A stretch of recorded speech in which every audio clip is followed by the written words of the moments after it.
Ah.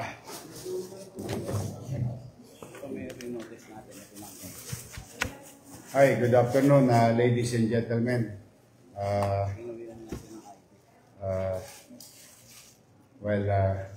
Una, may pasok. Tuloy po ang pasok.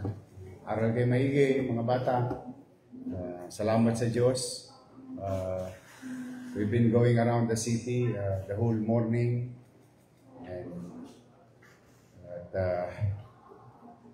Maliwalas naman yung kalsada. Wala pa tayo nakikitang baha. Sana magtuloy-tuloy na. Mukhang gumagana na yung effort ng mga barangay, DPS, MMDA, yung declogging of our drainage. But while we're having a bad day, no, not really a bad day, but challenging day dahil sa ulan, sa weather. Ito naman, may isang concerned citizen, I think vlogger, inaktuhan. Yan ang pinakamasarap. Inaktuhan itong dalawang traffic enforcer natin na nagtayo ng toll gate. Sarili nilang kumpanya. May toll gate. Kitang-kita sa video na hinaharbatan o kinokotongan yung isang truck driver sa may Lacson. Immediately, about 6 a.m. today, I requested the Director Dennis Biahe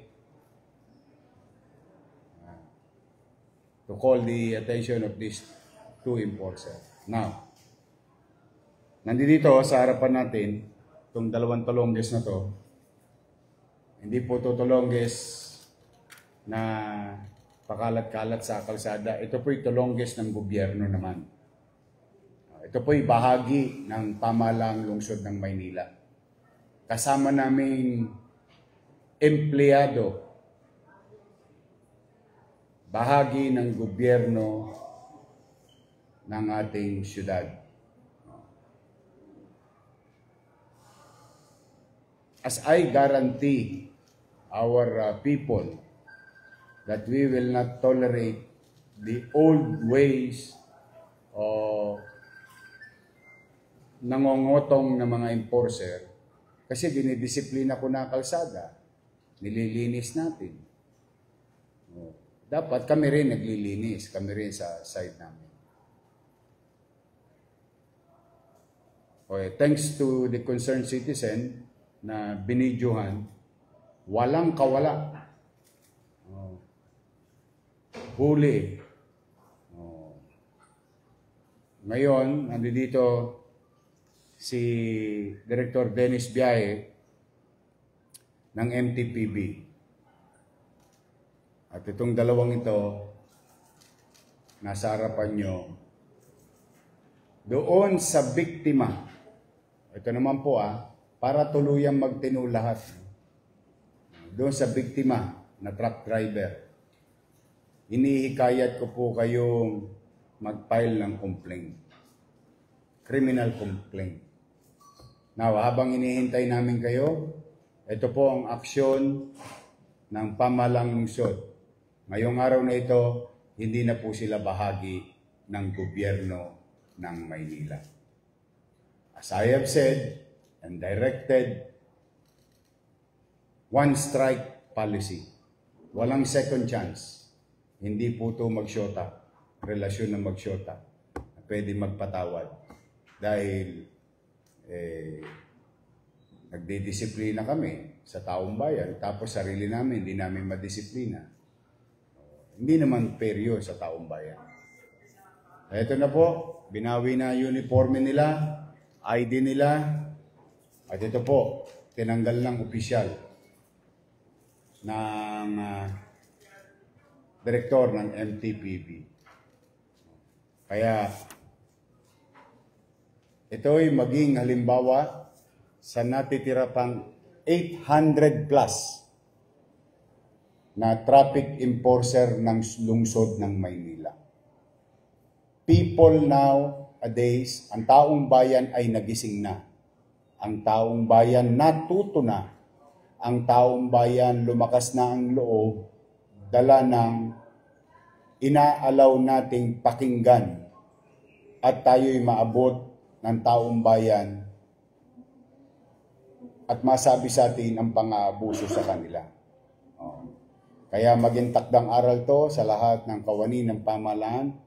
Kapag kayo'y may inapi, inabuso, inargabyado na mamamayan, hindi kami mangingimi na kayo ay tanggalin at kasuhan. Yan ay maging aral sa ating lahat. Tama na yung may sweldo tayo. Okay na yun. Nakakaraos tayo. May bonus pa yung mga yan eh. Sa totoo lang. In-implement ko yan nung unang termino ko eh. Yung commission nila eh. They get extra share. All they have to do is to assist and help people driving in the city of Manila. So those netizen, thank you very much sa iyo, sa iyong pagmamalasakit sa ating pamayanan at pamahalang lungsod. And sa ating mamamayan naman, sa lungsod ng Maynila, ako po ay humingi ng pasensya sa inyo. Pagpasensyaan nyo na kami, hindi namin maibigay sa inyo ang perpektong gobyerno. Hinihingi ko po ng tawad ang sitwasyon. Magkaganon man, umasa pa rin kayo. Kahit hindi namin ma-perfect ang gobyerno, lagi namin ipararamdam sa inyo na may gobyerno sa lungsod ng Maynila na masasandalan ninyo 24 oras.